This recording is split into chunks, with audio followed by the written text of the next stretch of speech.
Hi, I'm Corey Hale. I was in the depth psychology program at Pacifica Graduate Institute in the master's and the PhD program. Um, like 8 years ago, I think was my last year. Since then, I've done some traveling, and my traveling took me to the big island of Hawaii, where I bought an acre of rainforest jungle.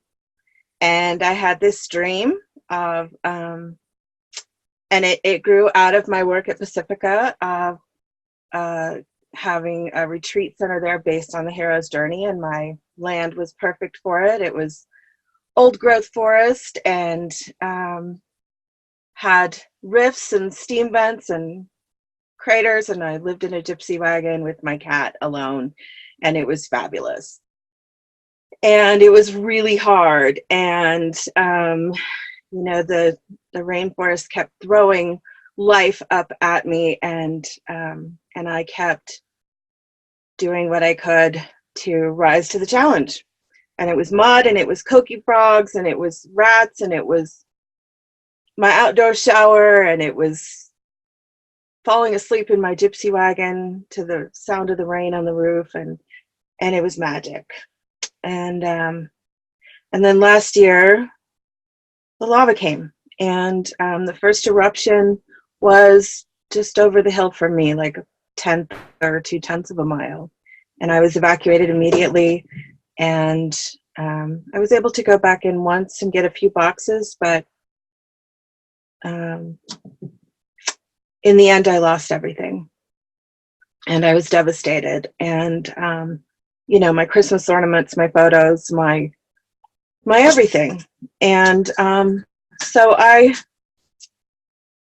stayed in the evacuation center, and having a background in depth psychology, I was absolutely fascinated to watch how people responded. And with my emphasis in eco psychology, I was mesmerized by the interaction that people didn't realize was the interaction that was occurring between us and our environment. And I was also very much in the moment, so I couldn't really write about it at the time too much. I did do live feeds, and when it was over, after 6 months, it was declared over, and everything was gone, and most of Puna was gone. I left. I flew to Phoenix, completely not getting how archetypal it was that my life would be reduced to ashes, and then I would fly to Phoenix. And I just did what I knew how to do, which was I bought an RV and I drove to Truth or Consequences, New Mexico, because it was the quietest, most opposite of what I had lived, and I needed to recuperate. And so I got here to the desert, which is where I am now, sitting in my RV, and I basically pulled the walls in around me, and I wrote a book about it. I wrote a book about finding my land and the difficulties and the challenges and the gifts and the amazing experience it was, and the insights and the epiphanies that I was offered through these experiences, through the living in the jungle, through living through the lava, which was both horrifying and awesome in the true sense of the word. And my book takes you through the trajectory of the hero's journey, or PTSD, the disbelief, the denial, the grief, the anger, and to the acceptance of, okay, so this is what happened. And losing everything, one of the biggest horrible gifts I've been given is to know that without my things, I've been given this gift of finding out who I am without my things around me to define me.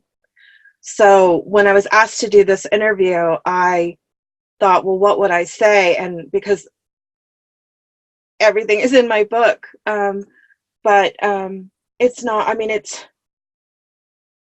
I bare my soul. And that was the most terrifying part about publishing the book, was this was from my heart. It was from my guts. It was visceral. And would people see it that way? And it's been a wonderful experience that is how people are seeing it. And I also have a physical restrictions, chronic pain. And a few years ago, I thought I had lost my ability to do the work that I love. And I channeled it into my writing.